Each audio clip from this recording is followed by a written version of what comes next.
নমস্কার বন্ধুরা, স্বাদে আহ্লাদে চ্যানেলে আপনাদের সকলকে স্বাগত জানাই।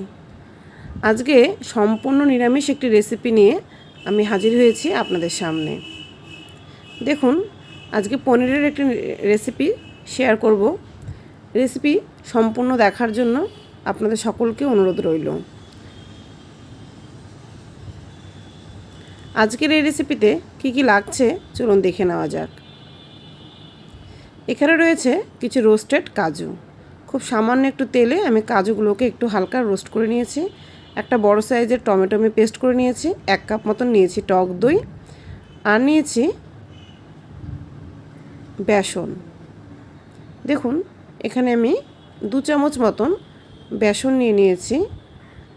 আর এই বেসনটাকে আমি একটা কড়াইতে হালকা করে গরম করে নিয়েছি।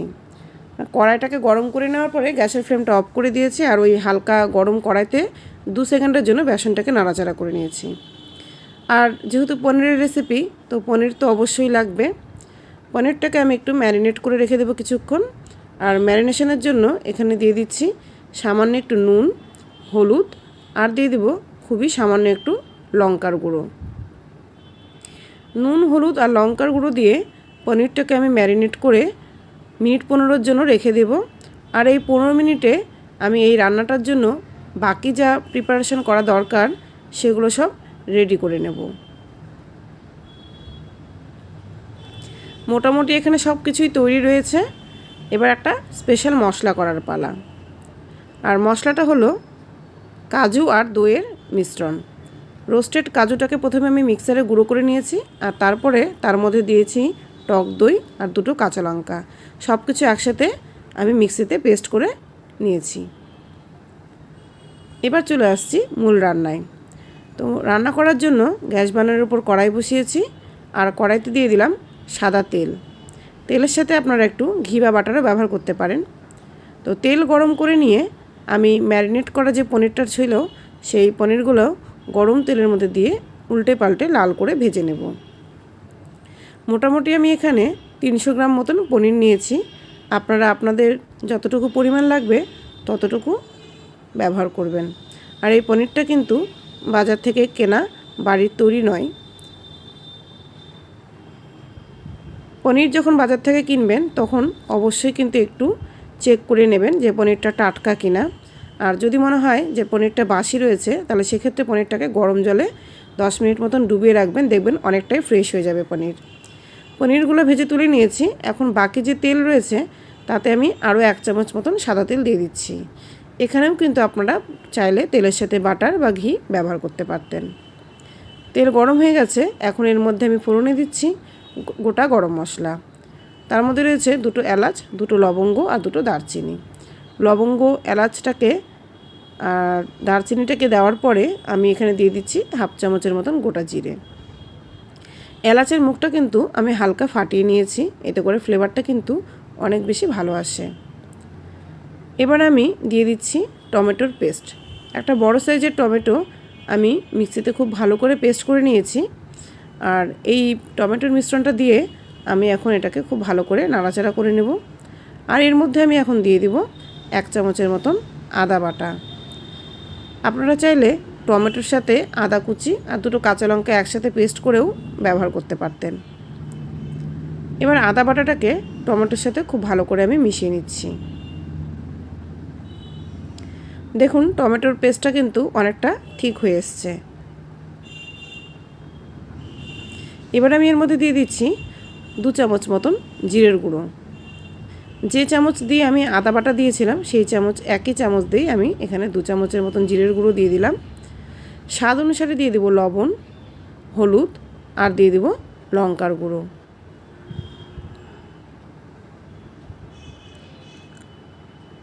সব কিছুকে এবার আবার ভালোভাবে মিশিয়ে নেব। এখানে রঙের জন্য আপনারা কিন্তু কাশ্মীরি রেড চিলিও খুব সামান্য পরিমাণে ব্যবহার করতে পারতেন। আর এই রান্নাগুলো যেহেতু নিরামিষ রান্না, আর নিরামিষ রান্না একটু মিষ্টি মিষ্টি ভালো লাগে, বিশেষ করে পনিরের রেসিপি, তো সেক্ষেত্রে আপনারা লঙ্কার গুঁড়োটা আপনারা আপনাদের পছন্দ মতন ব্যবহার করবেন। ঢাকা দিয়ে আমি 5 মিনিট স্লো ফ্লেমে কুক হতে দেব। 5 মিনিট পর ঢাকনা খুলে নিয়েছি। দেখুন, মশলার উপরে তেল ভেসে উঠেছে। মশলা থেকে তেল ছেড়েছে মানে বুঝতে হবে যে মশলাটা খুব ভালোভাবে কষিয়ে নেওয়া হয়েছে। এবার আরও কিছু মশলা এর মধ্যে দেওয়ার পালা। যে পেস্টটা আমরা রেডি করে রেখেছিলাম সেই পেস্টটা এবার এর মধ্যে আমি দিয়ে দিলাম। এই মশলাটা বা এই পেস্টটা যখন দিলাম তখন গ্যাসের ফ্লেমটা কিন্তু আমাদের লো করে নিতে হবে, কারণ এর মধ্যে রয়েছে দই। আর দই যদি আমরা খুব হাই ফ্লেমে রান্না করি তো দইটা কিন্তু ফেটে যায়। ওই কারণে গ্যাসের ফ্লেমটা স্লো করে দিয়ে আমরা এই মিশ্রণটা এর মধ্যে দিয়ে দিলাম। আর ভালো করে মিশিয়ে নেওয়ার পরে গ্যাসের ফ্লেমটাকে বাড়িয়ে দেব। খুব ভালোভাবে আমি মিশিয়ে নিয়েছি টমেটোর পেস্টের সাথে দই আর গাজরের এই মিশ্রণটা। এবার আমি গ্যাসের ফ্লেমটাকে বাড়িয়ে দেব।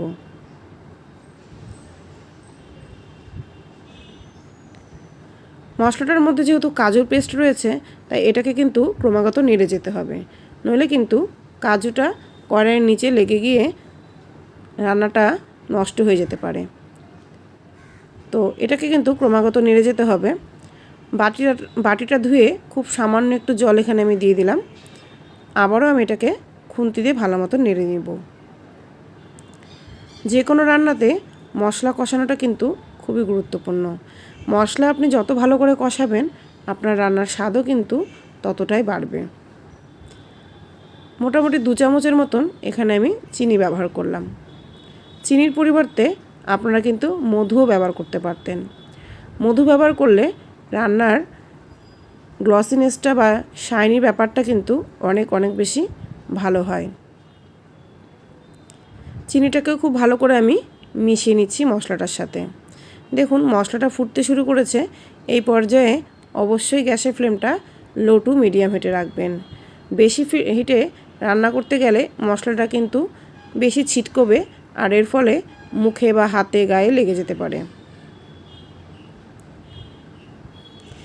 এখন এই মশলাটাকে আরও ভালো করে আমি কষিয়ে নেব যতক্ষণ না মশলার উপর দিয়ে অল্প অল্প একটু তেল ভেসে ওঠে। আর এই সময় মশলাটা কিন্তু একটু চেক করে নিতে পারেন যে নুন বা মিষ্টিটা ঠিকঠাক আছে কি না।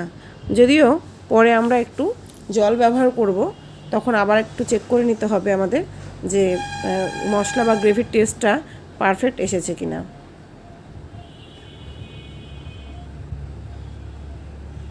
রান্না মানেই ইনোভেশন, মানে এক পনিরটাকেই আপনি কত রকমভাবে রান্না করতে পারবেন সেটাই হচ্ছে দেখার ব্যাপার। তো এই রান্নাটা অনেকেই হয়তো অনেকভাবে তৈরি করে থাকেন পনির। আজকে যে রান্নাটা করছি আমি দই কাজু সব কিছু দিয়ে করছি। তো কাজুর পরিবর্তে হয়তো কাজু থাকছে না বাড়িতে, সেক্ষেত্রে আমরা কাজুর পরিবর্তে চারমগজ ব্যবহার করতে পারি বা তিল ব্যবহার করতে পারি বা পোস্ত ব্যবহার করতে পারি। আপনারা যে কোনো কিছু দিয়েও কিন্তু এই রান্নাটা করতে পারেন। একদমই যে আমার মতন করেই করতে হবে বা এই রকমই চাই সেরকম ব্যাপার কিন্তু নয়। কিছু একটা কিন্তু আমরা যে কোনো একটা ইনগ্রিডিয়েন্টস যদি আমাদের বাড়িতে না থাকে সেক্ষেত্রে আমরা কিন্তু সেটাকে অন্য কিছু দিয়ে রিপ্লেসও করতে পারি এবং তার ফলে যে স্বাদটা একটু অন্যরকম আসবে সেটাও কিন্তু খুব ভালো আসবে। তো দেখুন এই মশলাটাকে খানিকক্ষণ কষিয়ে নিয়েছি। এখন মশলার উপর দিয়ে কিন্তু অল্প অল্প করে তেল ভেসে উঠেছে। আর আপনারা খুব ভালো মতন যদি লক্ষ্য করে থাকেন তাহলে দেখবেন যে এই গ্রেভির যে কালারটা সেটা কিন্তু ধীরে ধীরে অনেকটা চেঞ্জ হয়ে গেছে। এবার ভেজে রাখা পনিরগুলোকে আমি এই গ্রেভির মধ্যে দিয়ে দিচ্ছি আর ভালো করে আমি মিশিয়ে নেব। পনিরগুলোকে যেহেতু নুন হলুদ আর একটু লঙ্কার গুঁড়ো দিয়ে ভেজেছিলাম তাই এই ভাজা পনিরের টেস্টটাও কিন্তু খুব সুন্দর আসবে। এবার পনিরগুলোকে খুব ভালো করে আমি এই মশলাটার সাথে মিশিয়ে নিচ্ছি। যার বাড়িতে লোক সংখ্যা খুব কম অর্থাৎ 2-3 জনের ফ্যামিলি, সেক্ষেত্রে তারা কিন্তু এইরকমভাবেই পনিরটাকে এনজয় করতে পারবেন। ভাত রুটি পরোটা লুচি যে কোনো কিছুর সাথে বা ফ্রাইড রাইস পনির বা ফ্রাইড রাইসের সাথে পোলাওয়ের সাথে পনিরটা যে কোনো কিছুর সাথেই কিন্তু ব্যবহার করা যেতে পারে। আর খেতে কিন্তু অসাধারণ লাগবে এই রেসিপিটি। তবে যাদের বাড়িতে লোক সংখ্যা একটু বেশি সেক্ষেত্রে তো আমাদের একটু গ্রেভির জন্য জল ব্যবহার করতেই হবে। আর জল ব্যবহার করলে যদি থিকনেসটা কম আসে তাহলে সেক্ষেত্রেও কিন্তু দেখতেও ভালো লাগবে না আর খেতেও কিন্তু হয়তো একটু খারাপ লাগতে পারে। যদিও খারাপ লাগার কোনো ব্যাপার নেই, কারণ কাজু দই টমেটো সব কিছু দিয়ে যেহেতু রান্না করা হয়েছে তাতে কিন্তু ভালো লাগারই কথা। তবে ঝোলটা হয়তো একটু পাতলা হয়ে গেলে দেখতে ভালো লাগবে না। তো সেক্ষেত্রেই আমার এই ট্রিক্সটা আপনাদের সাথে শেয়ার করা। আমি যে বেসনটা ভেজে নিয়েছিলাম সেটা সামান্য একটু জলে গুলে নিয়েছি, আর এটাকে আমি একটু ছাঁকনিতে ছেঁকে ব্যবহার করব, কারণ বেসনের মধ্যে কিন্তু অনেকটা ডেলা ডেলা ভাব থাকে, একটু দানা দানা ভাব থাকে, সেটা গ্রেভির মধ্যে পড়লে তার স্মুথনেসটা কিন্তু নষ্ট হয়ে যাবে। তাই একটু ছেঁকে ব্যবহার করছি। আর বেসনটা কিন্তু আমি যেহেতু রোস্ট করে ব্যবহার করেছি, তাই এভাবে ব্যবহার করলে দেখবেন বেসনের যেটা কাঁচা গন্ধ সেটা কিন্তু গ্রেভির মধ্যে পাওয়া যাবে না। আর গ্রেভিটাও কিন্তু খুব ঠিক হবে, খেতেও ভালো লাগবে, দেখতেও ভালো লাগবে। দেখুন, এবার আমি এটাকে আরও একবার ফুটিয়ে নিচ্ছি। কিছুক্ষণের মধ্যেই দেখবেন গ্রেভিটা কিন্তু অনেকটাই ঠিক হয়ে আসবে। ব্যাস, এই রান্নাটা কিন্তু মোটামুটিভাবে কমপ্লিট। এখন আরও কিছু দিয়ে দেওয়ার পালা। ভালো করে ফুটিয়ে নিয়ে আমি এর মধ্যে দিয়ে দিব সামান্য একটু ঘি। মোটামুটি হাফ চামচের মতন আমি এখানে ঘি অ্যাড করছি। আপনারা চাইলে এটাকে নাও দিতে পারেন। 1 চামচের মতন, চা চামচের 1 চামচ আমি এখানে দিয়ে দিব গরম মশলার গুঁড়ো। আর দিয়ে দিব সামান্য কিছু চিলি ফ্লেক্স। চিলি ফ্লেক্সটা আপনারা অপশনাল, কিন্তু থাকলে ব্যবহার করবেন, না থাকলে নাও করতে পারেন। বা আপনারা যদি কাঁচা লঙ্কার গন্ধ ভালোবাসেন তাহলে কিছু কাঁচা লঙ্কা কুচি বা চেরা কাঁচা লঙ্কাও কিন্তু সবশেষে একটু অ্যাড করতে পারেন। আর না চাইলে নাও করতে পারেন, কোনো অসুবিধা হবে না। ভালো করে মিশিয়ে নিয়েছি। এবার এটাকে আমি ঢাকা দিয়ে গ্যাসের ফ্লেম অফ করে দিয়ে 5 মিনিট স্ট্যান্ডিং টাইমে রেখে দেব। আর 5 মিনিট পরে আমি এটাকে ঢাকনা খুলে সার্ভ করে দেব।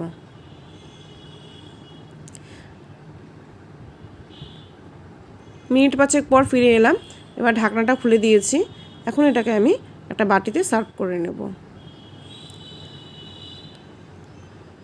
যে কোনো রান্নার কিন্তু পরিবেশনটা একটা গুরুত্বপূর্ণ পার্ট। শুধু রান্না করলেই হবে না, তাকে সুন্দরভাবে সবার সামনে কিন্তু প্রেজেন্টও করতে হয়। কথায় আছে, আগে দর্শনধারী তারপরে গুণবিচারী। তাই অবশ্যই সুন্দরভাবে পরিবেশন করাটা কিন্তু গুরুত্বপূর্ণ। তো একটা বাটিতে আমি ঢেলে নিয়েছি, আর ওপর দিয়ে কিছু চিলি ফ্লেক্স দিয়ে দিয়েছি, যাতে দেখতে আরও বেশি আকর্ষণীয় লাগে। কেমন লাগলো রেসিপি আমাকে কমেন্ট করে জানাবেন। ভালো লাগলে অবশ্যই একটা লাইক করবেন, কমেন্ট করবেন এবং চ্যানেলটিকে সাবস্ক্রাইব করে আমার পাশে থাকবেন। ধন্যবাদ।